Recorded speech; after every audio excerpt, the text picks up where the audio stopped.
Does it just say professor? Yeah. Okay. We should put music I'm ready. Yeah, so we're gonna need music. Okay. Yes, yeah. Should we put music on all the cutscenes since we have Professor time? of. Yeah, I think that's what she'd want. We're having a good time. It's not like the start of like All right, one of so those, then we'll start. So everything up to that point's good. You think? shelter, like Oh my gosh, like the Sarah Do McLachlan. you think instead Yeah. of doing anthropology or professor of, just be like anthropology, sociology, criminology professor? Yeah, yeah. Hi, I'm Mitra Emad, and I am a cultural anthropologist studying the human body as a site for cultural translation in a lot of different medical and popular cultural contexts. And when I work with students, I'm interested in how students engage with social media in any context, really, around how they develop cultural knowledge as producers. So we're interested in participatory media in my program and in digital storytelling.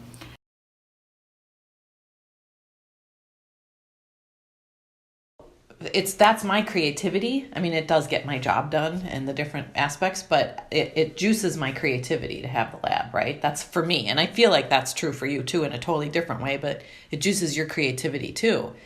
In a sense, it displaces our normal habits of field work to put it into a space of reflectivity about the methods we're going to use and how the visual might be part of that, how multimedia might be part of that. Mm-hmm. Okay. I'm about to go do field work somewhere, and the lab to me is a way of thinking about, okay, do I need cameras, or what kind of equipment would be helpful, that I could take with me, but it also makes me think about my field space differently. The lab is a sort of placeholder metaphor for these are the potentials of what I can do as a field worker. Yeah. The actual lab space, an outer office and a suite of faculty offices, is small. The dean of our college lamented in 2012 that the space was the least functional space in the College of Liberal Arts.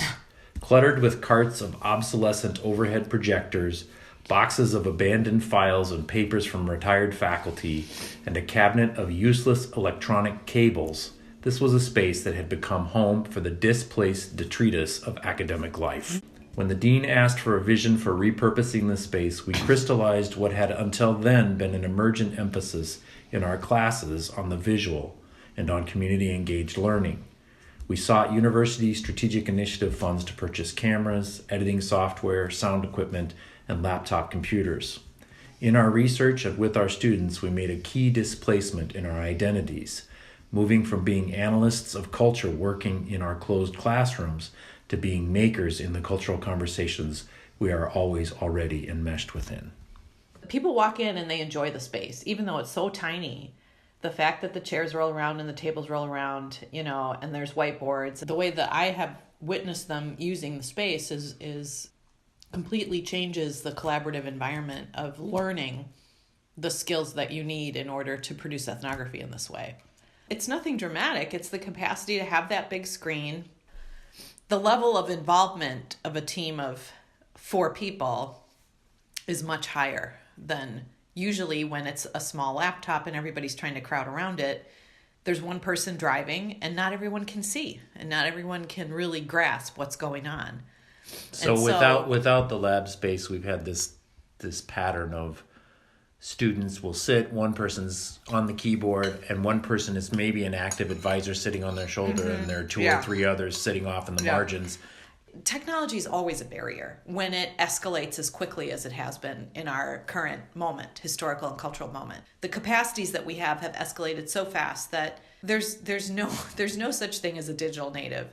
There's only naturalized practices like pulling out your phone and checking your email or whatever it is that you do on your phone, right? And having these devices has become naturalized.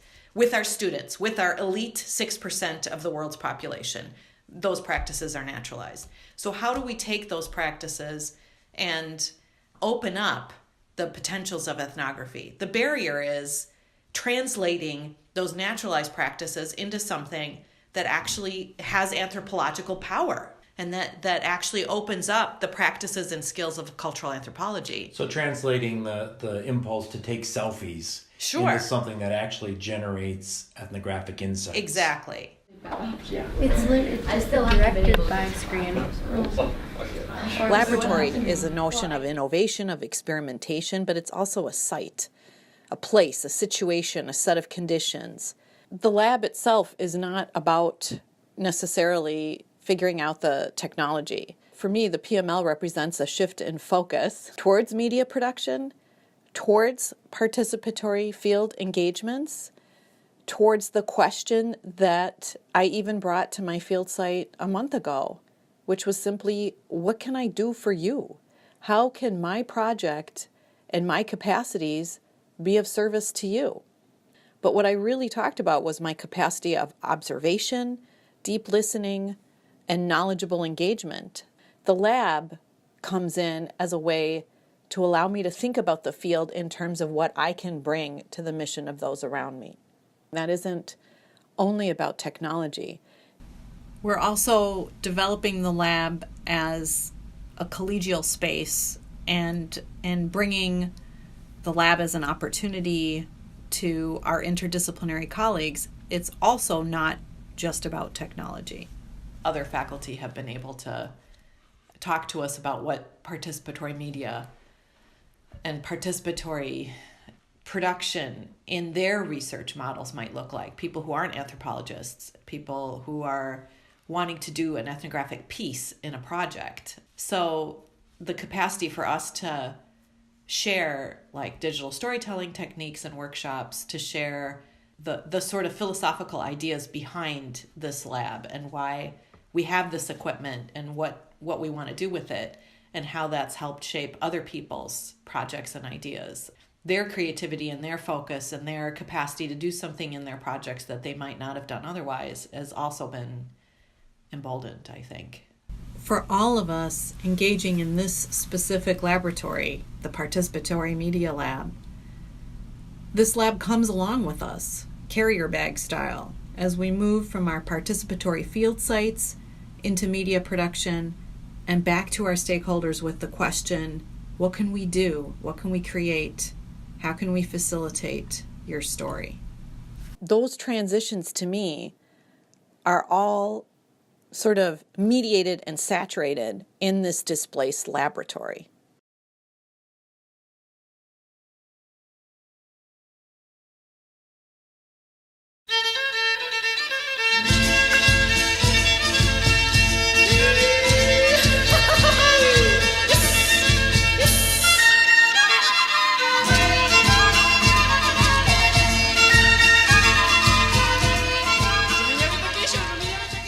Hi, I'm David Syring. I'm an anthropologist and I study cultures of place in multiple contexts. So I do field work in Ecuador currently with the Saraguro people.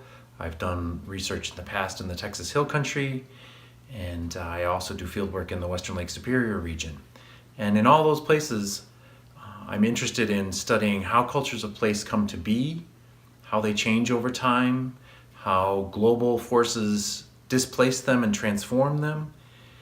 And about 6 years ago, we started experimenting in my program with the idea of using more visual media. And what I found is that in everything that I do, in my research, in my teaching, in my service work, all of it has changed and been transformed by an engagement with the question, how can we use digital technologies and visual means to tell the stories of the work that we do? We're working heuristically across three genres that we're identifying as key for participatory media production in our program. And the first set of examples that we're going to take you through here work in the realm of digital storytelling. And we're using a very specific model of digital storytelling that came out of the Center for Digital Storytelling, which is now the Story Center. And it's a model where the focus is on identity, on the subject position of the teller, and on the story having an emotional core. It sparks reflection in the teller to go through this particular process of engaging digital storytelling. So we've found it to be especially useful pedagogically.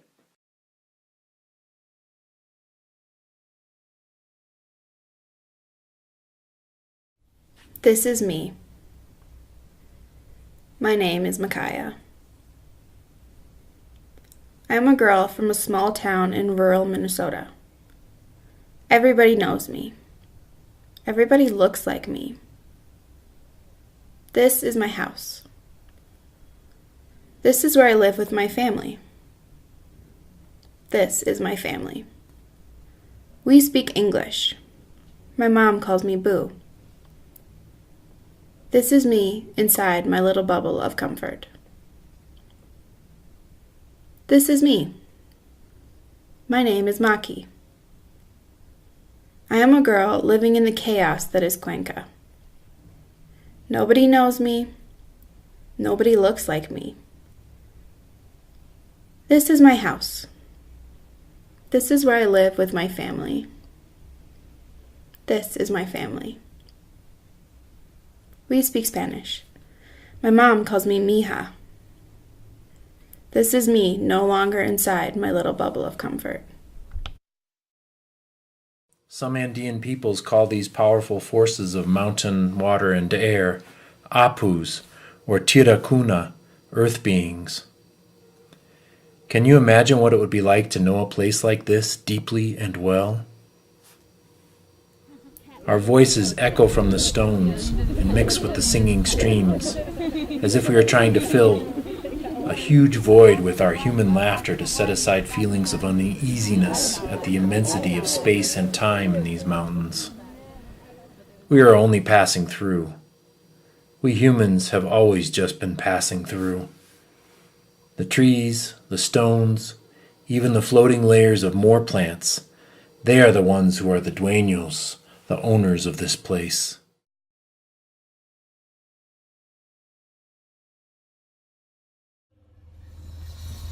Cuencanos often use the word tranquillo, and it is out in the lush green hills of the mountainside and the rich gardens of my abuelita that I found the meaning of that word. Your mind need not be anywhere else because everything you need is right there, with the birds tweeting, dogs barking, and laughter in the air. There is nothing to want. Eyes beckoned away in every direction. Down at our feet, slick volcanic soil, so rich I could feel its call beneath my rubber boots. It was all we could do but to stare at it in an effort not to lose our footing, or step on the tiny plants below. 4,310 meters above sea level.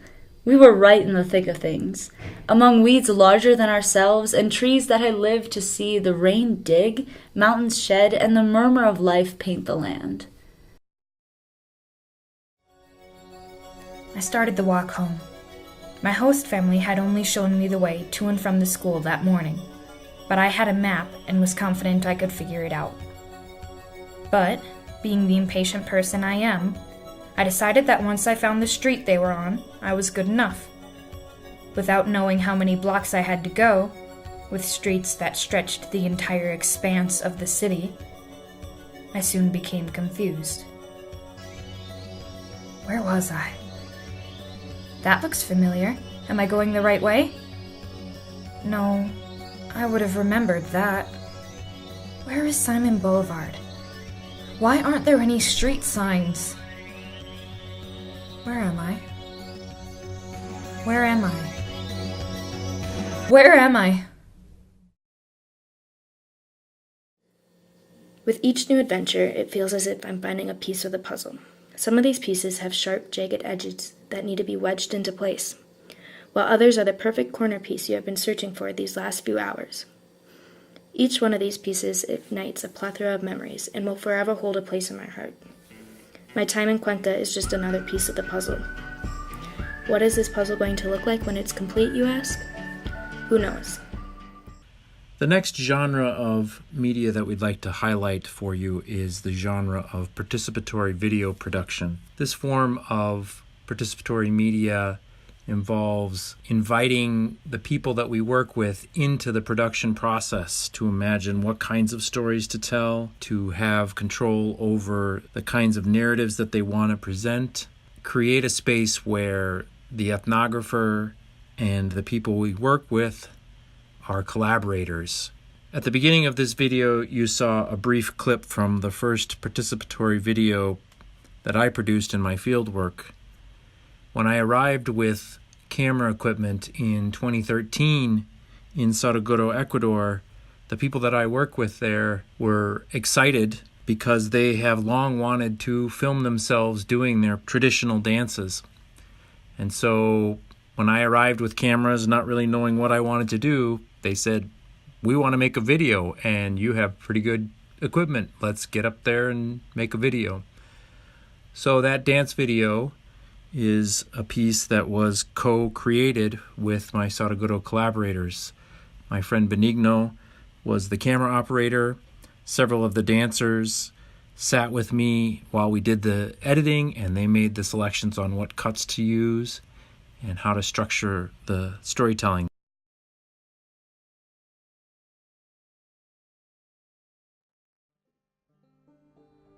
Cool. Sorry, everybody. Here we go. Take two.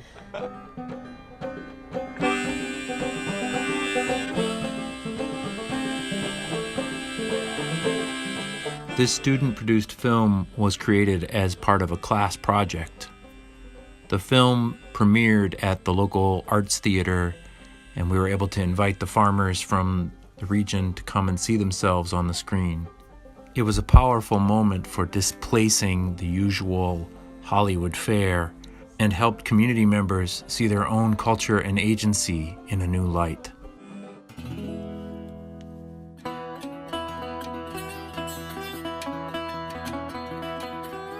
This film is about one local food system and 4 sets of farmers, growing food in the western Lake Superior region.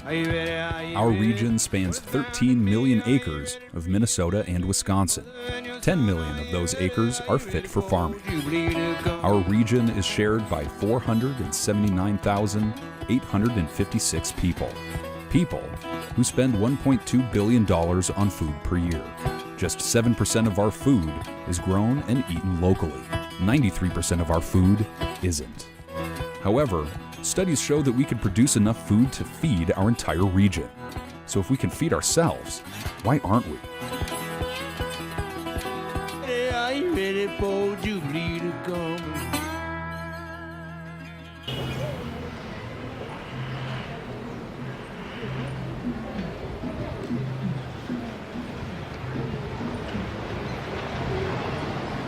For the past several years, I've been working with a Saraguro collaborator, Benigno Congo, and a women's cooperative group to create an hour-long documentary video about their lives and their work. This is a fully collaborative process in which the women decide what they want to demonstrate, what they want to say, and how they want their lives represented. Every version that we edit, Benigno and I work together on, and we bring it to the women for feedback and for changes. We hope to have this film completed in the next year.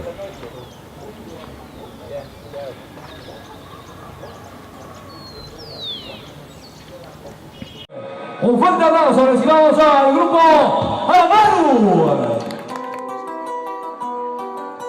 El nombre nace, es una palabra en quichua y significa fuerza. Bueno, en el quichua de Saraguro significa serpiente, pero en el quichua en el idioma aymar significa fuerza o valentía. Entonces nos motivó y nos inspiró para poder llevar y poner el nombre a nuestra agrupación.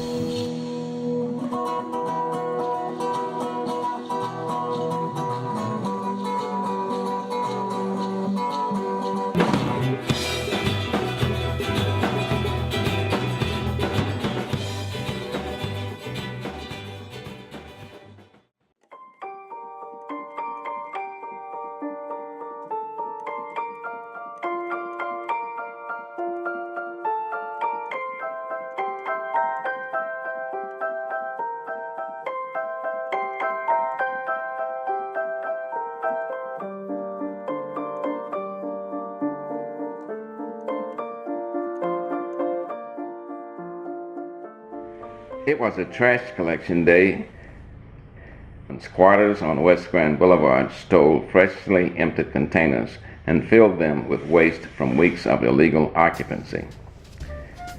Frustrated tenants called their landlords to report yet another incident of unsavory behavior. Tommy wasn't home when Mildred was roused by a ringing phone that rattled her teacup. In aid of curing a tenacious... In this participatory video, I worked with a community neighborhood group in Detroit who wanted to tell the story of how they first came into being as a result of neighborhood organizing to deal with squatters in abandoned houses.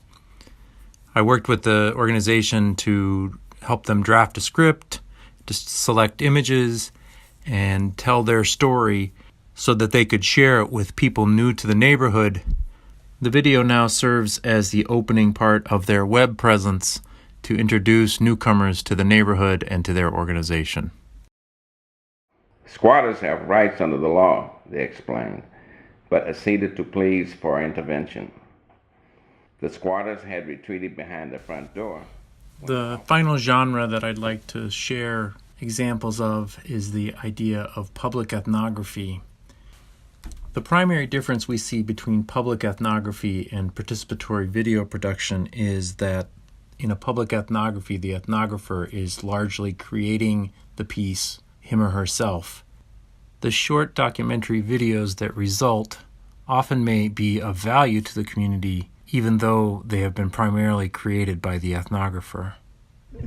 Team Mobility aims to assess issues and realities regarding sustainable transportation in two distinct communities, University of Minnesota Duluth and La Pila, Mexico. The two branches of Team Mobility include 4 UMD students and 2 University of San Luis Potosi students, both of whom engage in participatory research at their respective community sites.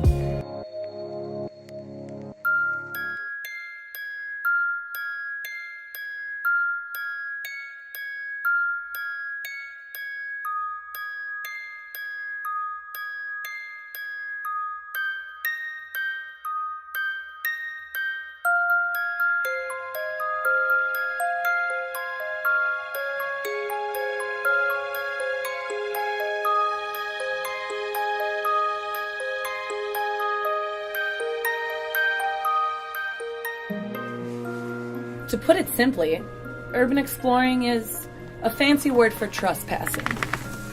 It is the practice of seeking out, entering, and exploring in abandoned or condemned buildings, caves, tunnels, and bridges that are often ignored.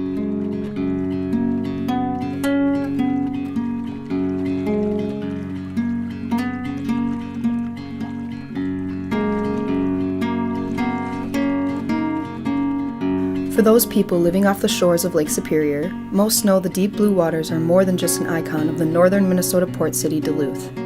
At the height of the Industrial Revolution, Lake Superior and its sister lakes served as the gateway between the valued raw resources of Northern America and the rest of the developing world. Iron ore and taconite, timber, oil, and coal were mined and collected to be distributed throughout the world. The Duluth port of Lake Superior developed quickly and soon brought a prosperous new character to the shipping city.